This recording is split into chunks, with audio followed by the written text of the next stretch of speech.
Okay, we're going to go over a few extra tips for the NI accessibility helper. So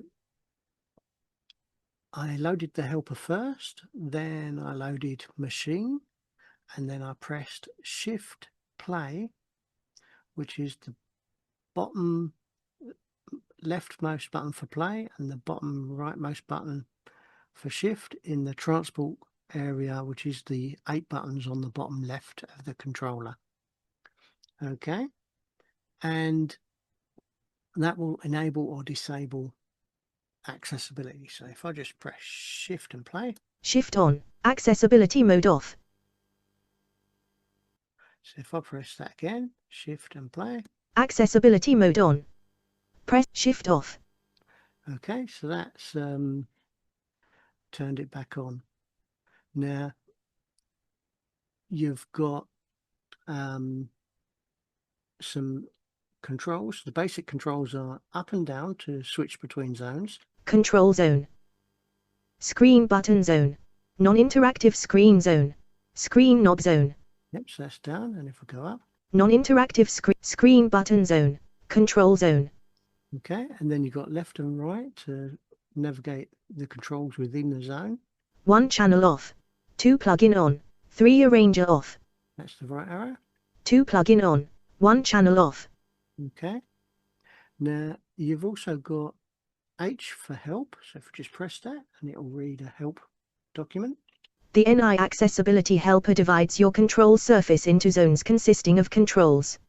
Zones can be navigated in the helper, as can the controls in each zone.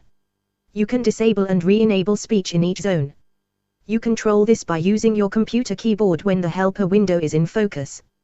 With your supported controller connected and turned on, press T to enter or exit a self-guided tour. The following keystrokes work in both the tour and normal modes. Press up and down arrow keys to navigate zones. Press left and right arrow keys to navigate the control states in each zone. Press return to speak the content of an entire zone. Press space to enable or disable speech in an entire zone. For sighted users, the text can be increased or decreased using the minus or equals keys. Press H to repeat this message. Okay. Control zone. So if we just press T, and it will show you the tour zone. You are now in the tour mode. The tour enables you to explore the controller using a physical description of each zone. Use the down arrow to move through the tour zone by zone and the up arrow to go in the opposite direction. Okay, so just press that arrow.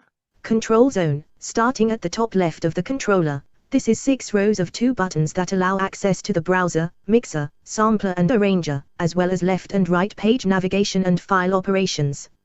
Note that the accessibility zones for this controller match the sections described in the manual, unless where described on the tour. You can hear the shift state for buttons by holding down the shift button on the controller and navigating the buttons in the accessibility helper. Press the down arrow for the next zone, up arrow for the previous zone, return to hear the whole zone, or the left or right arrow key to explore the controls in the zone.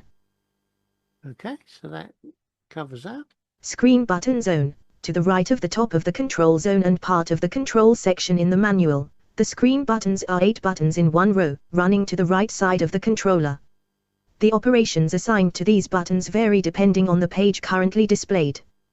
Press the down arrow for the next zone, up arrow for the previous zone, return to hear the whole zone, or the left or right arrow key to explore the controls in the zone. Okay, just press T to turn the tour off. The tour mode is now off, but you can still navigate the zones using the up or down arrow keys. Okay, now you can press enter and it will read the entire group. So let's go down to Non-interactive screen zone. Screen knob zone, edit zone. edit zone, so I'll just press enter on that one. 1 4D encoder, 2 volume, velocity off, 3 swing, position off, 4 tempo, tune off. Okay, so that's read all those, just with one key press. And let's say, for example, I wanted to turn the screen buttons off, speech off, so it wouldn't keep reading them out as I press them. Screen knob zone, non-interact screen button zone. I just press the navigate to the zone with the up and down arrow, and then I press spacebar. Screen button zone off. It says screen button zone off. And if I wanted to re-enable it, just press spacebar again. Screen button zone. And it says screen button zone. So let's do a quick check. If I Screen knob zone. turn screen knob zone off. Screen knob zone off. Right, now I can touch the knobs and there's no voice read back. Non-interactive screen zone. Screen knob zone off. And when you go back to it, it tells you it's off. So I press spacebar again. Screen knob zone. It says screen knob zone, so that lets you know it's back on. Okay. Hope that's helpful. The muting of the zones can be quite useful when you're doing live performance or real-time editing.